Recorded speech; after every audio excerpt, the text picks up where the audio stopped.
d'un seul geste de toi viendra mon secours.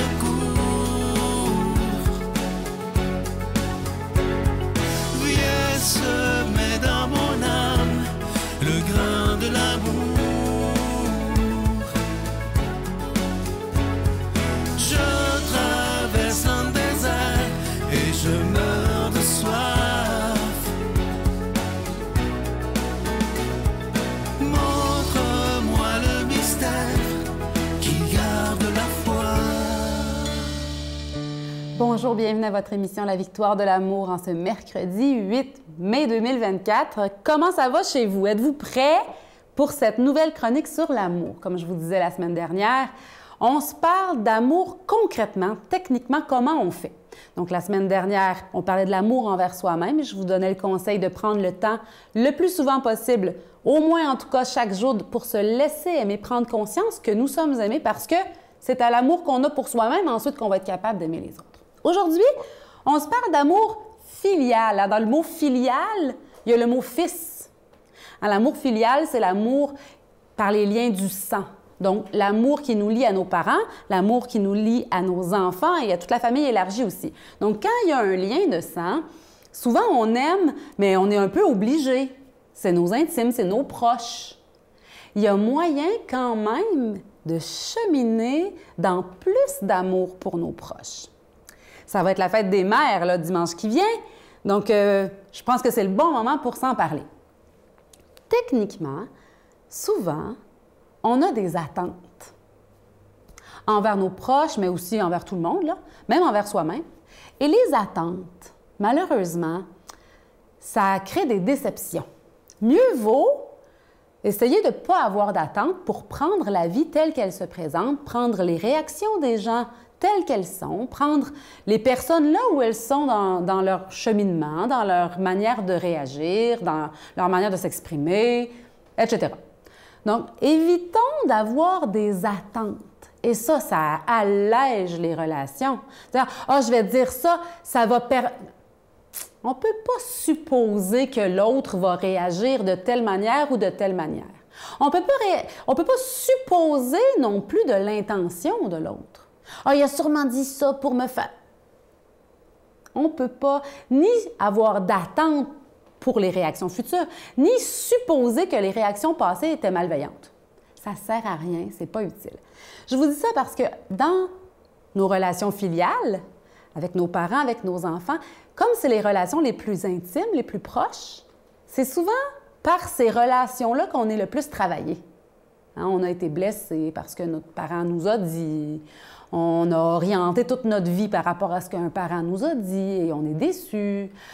On a des pardons à donner, de la liberté. Et parfois, quand on se rencontre en famille, ça peut être un bon moment pour dire « Hey, ça fait longtemps que je t'en ai pas parlé, là, mais je suis désolée, je te demande pardon pour telle affaire. » Il n'est jamais trop tard.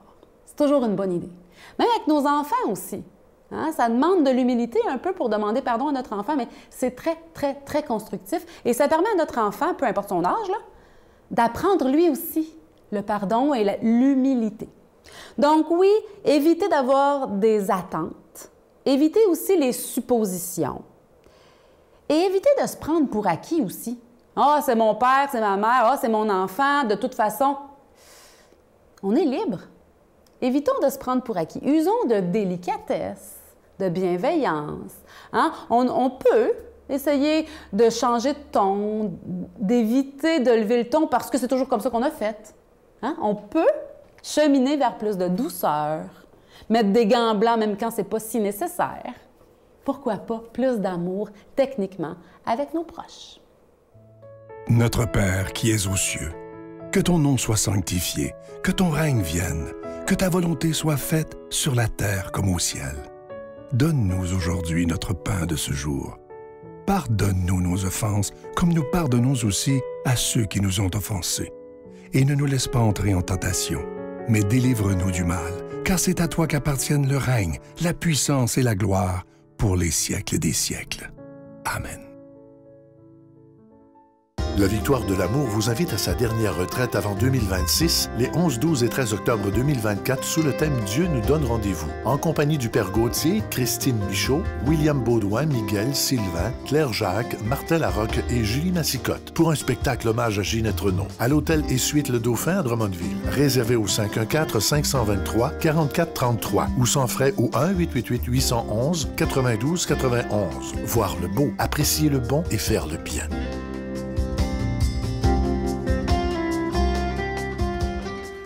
Je suis tellement content de vous parler du magnifique cadeau du mois de mai, une belle exclusivité de la Victoire de l'amour, vous allez le voir à l'écran. Il s'agit du bracelet de la sérénité. Il est absolument magnifique en acier inoxydable. Il est ajustable autant pour hommes que pour femmes et il est déjà béni. Étant donné qu'il est en acier inoxydable, il ne ternira pas, bien entendu.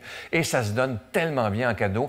Et pourquoi on a choisi ce bracelet-là, vous le voyez à l'écran, c'est que quand ça ne va pas dans notre vie, ça nous arrive tous, ça vous arrive à vous, ça vous arrive à moi, on n'a qu'à regarder le bracelet et de nous rappeler que dans l'épreuve, on n'est pas seul. C'est pas magique, c'est une question de foi, mais c'est simplement pour nous rappeler, moi, je ne suis pas seul dans cette épreuve-là. Alors, je vous donne l'adresse en vous rappelant que c'est avec un don de 25 et si vous en voulez deux, avec un don de 40 La Victoire de l'amour, case postale 120, succursale Boucherville à Boucherville, le J4B 5E6, je vous la redonne. La Victoire de l'amour, case postale 120, succursale Boucherville à Boucherville, le J4B 5E6. Également par téléphone, par carte de crédit du lundi au jeudi de 8h à 17h dans le 514-523-4433, 523-4433 ou sans frais le 1-888-811-9291,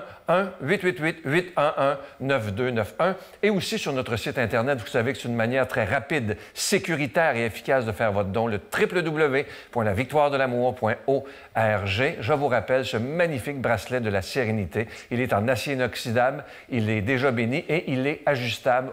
Il est autant pour les hommes que pour les femmes. Je vous remercie de tout cœur de ce que vous faites pour la Victoire de l'amour parce que sans vous, cette émission-là ne pourrait pas exister depuis bientôt, imaginez, 30 ans bientôt. Merci de tout cœur de votre générosité.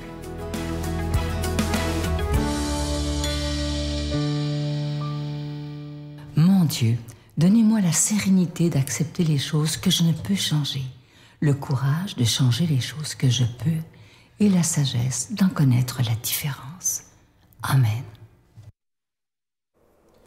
L'homélie du jour, on s'en va à Paris pour l'écouter parce que ce sera le Père Michel Marie qui va nous la faire.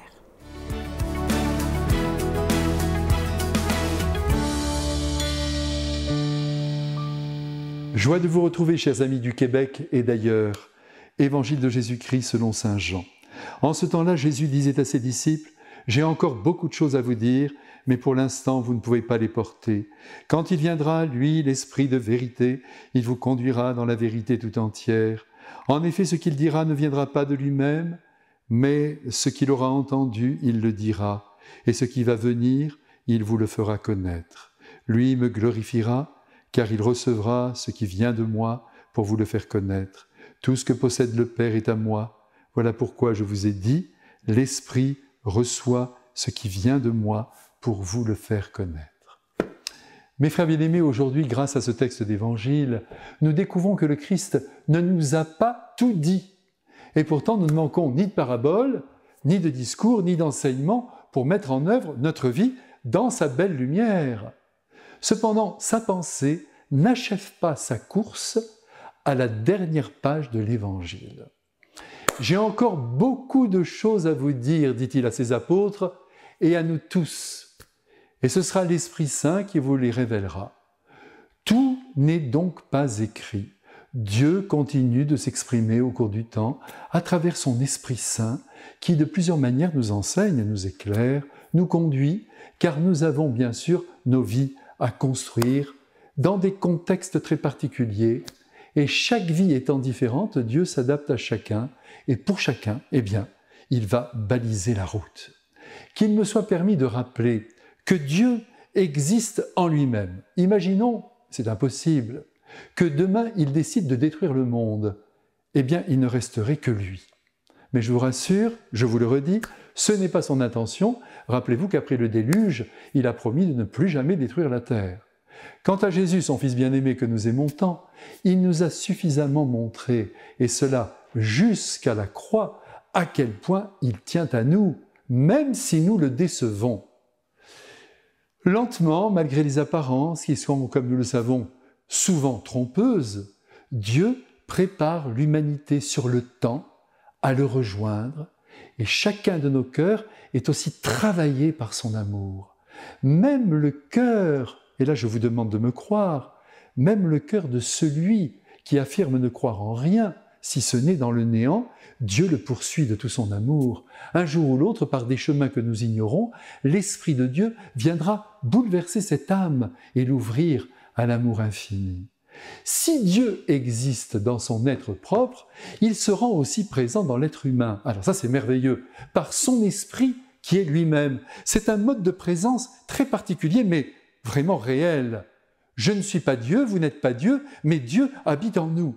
L'Esprit Saint nous est donné au baptême, mais bien sûr n'oublions pas que Dieu peut aussi greffer son esprit en tout homme, baptisé ou non. Il est libre de tous ses dons.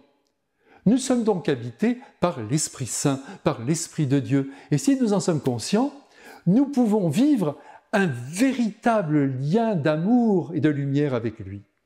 Et si nous vivons avec Dieu et si nous l'aimons, ce que j'espère, attention, ce n'est pas pour qu'il nous protège, ou parce qu'il nous rend service, ou parce qu'il nous guérit, mais pas du tout. Quand on se sert de Dieu, ne l'oubliez pas, on le perd. Mais ce que je voudrais vous dire surtout, c'est que lorsque l'on a conscience que l'on est habité par Dieu, eh bien alors là, notre vie prend un sacré élan.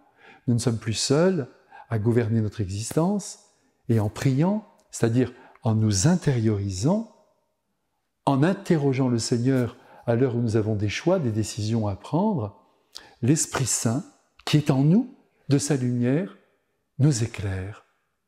Il est vrai que ce que nous ressentons, ce que nous pensons, ce que nous voulons, peut venir de nous seuls, et donc nous tromper. Mais encore une fois, si nous prenons le temps de prier, de demander à Dieu ses lumières, l'Esprit Saint qui est en nous nous indiquera la meilleure voie à prendre. Il nous parle aussi à travers les événements, les rencontres qui émaillent nos journées, et bien sûr même à travers le Père spirituel que nous pouvons avoir. Quelqu'un nous adresse la parole, et c'est peut-être aussi un inconnu, un clochard, que sais-je, un être qui vit dans un tout autre univers que nous, et voilà qu'il nous apprend quelque chose, qu'il nous révèle quelque chose, qu'il nous donne un conseil. Eh bien, il est le porte-voix de Dieu. Donc, soyons attentifs aux événements et aussi aux rencontres. Il s'agit d'accueillir toujours ce qui s'impose à nous. Dieu nous parle de 1000 façons. À nous de savoir l'entendre et surtout de savoir l'écouter.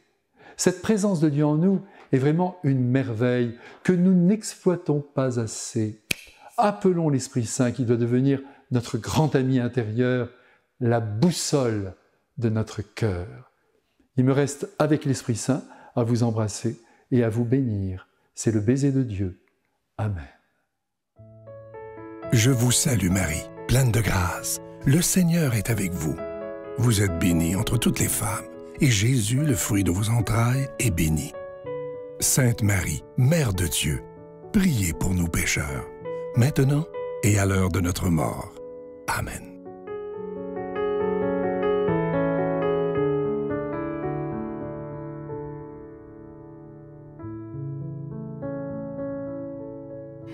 Merci pour vos dons. Merci d'être collaborateur de la mission de la Victoire de l'amour. En ce mois de mai, le bracelet de la sérénité, ça nous aide à nous rappeler qu'on n'est pas seul. Bien sûr, c'est pas magique.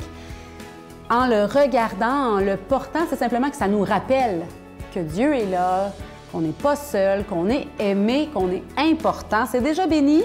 C'est en acier inoxydable, ça ne ternira pas et c'est ajustable. Merci pour votre collaboration. J'ai ce besoin-là d'avoir la maison pleine, d'avoir des rires d'enfants. Il y en a pour... Ça m'énerve. Moi, ça m'énerve pas. Moi, c'est ce qui me fait vivre, c'est de voir la magie dans leurs yeux. Une mère, c'est là que ça nous protège, avec les yeux pleins d'eau, les cheveux pleins de neige. Une mère, à un moment, ça se courbe, ça grince quand ça se penche, ça n'en peut plus d'être lourde.